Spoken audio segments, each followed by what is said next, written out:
Sometimes people reach a place where they just can't see any way to go on. They're blocked at every turn. They're exhausted.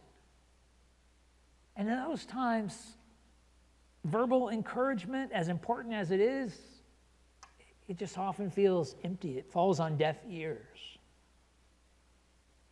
But sometimes that's when people are more likely to follow someone who will actually cut a path, so to speak, who will lead them forward step by step. And here in Acts 27, verses 27 through 32, Paul begins to exercise that kind of influence over the centurion and his soldiers. Luke tells us this: when the 14th night had come, as we were being driven across the Adriatic Sea, about midnight the sailors suspected that they were nearing land, so they took a sounding and found 20 fathoms. A little farther on, they took a sounding again and found 15 fathoms. And fearing that we might run on the rocks, they let down 4 anchors from the ship, or from the stern, and prayed for day to come. And as the sailors were seeking to escape from the ship and had lowered the ship's boat into the sea under pretense of laying out anchors from the bow, Paul said to the centurion and the soldiers, "Unless these men stay in the ship, you cannot be saved." And the soldiers cut away the ropes of the ship's boat and let it go. So they didn't know it at the time, but Luke gives us a hint that they're not as far south as they feared. They're drawing close to land somewhere in the Adriatic Sea. And so the sailors are preparing to sneak away and to abandon ship. Paul speaks up. Centurions listen. The centurion listens, and the soldiers intervene. You think about what the atmosphere must have been like among that group in that moment. There must have been some tension. I'm sure a fight could have easily broken out. But Paul sets a powerful example. I keep reading verses 33 through 37. Luke says, as day was about to dawn, Paul urged them all to take some food, saying, today is the 14th day that you've continued in suspense and without food, having taken nothing. Therefore I urge you to take some food, for it will give you strength, for not a hair is to perish from the head of any of you. And when he'd said these things, he took bread, and giving thanks to God in the presence of all, he broke it and began to eat.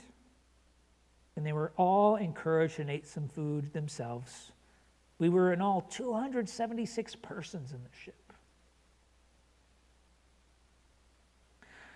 So Paul doesn't lay into the sailors for their treachery. He could have. Instead, he urges everyone to eat. He expresses confidence in God's protection. And yet, I suspect that it's probably his actions that have the most influence at this point. Because he gives thanks to the Lord and he begins to eat. It's such a simple and normal thing to do.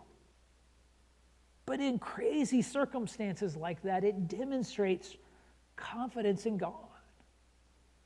Just do normal stuff. And that's the kind of example that people need during times of trial. They need to see faith in action. That confidence in the Lord.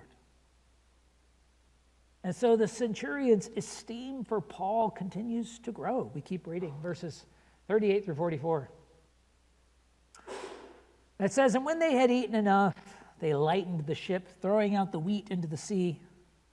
Now when it was day, they did not recognize the land, but they noticed a bay with a beach on which they planned, if possible, to run the ship ashore. So they cast off the anchors and left them in the sea, at the same time loosening the ropes that tied the rudders. Then hoisting the foresail to the wind, they made for the beach. But striking a reef, they ran the vessel aground. The bow stuck and remained immovable, and the stern was being broken up by the surf. The soldiers' plan was to kill the prisoners, lest any should swim away and escape. But the centurion, wishing to save Paul, kept them from carrying out their plan. He ordered those who could swim to jump overboard first and make for the land, and the rest on planks or on pieces of the ship. And so it was that all were brought safely to land. Paul's words, his promise from the Lord is proven true. They're all saved. And his example of faith is validated, it's confirmed. He showed them just in real practical terms how to trust God through life's trials. So my question is, do people see that kind of example in us?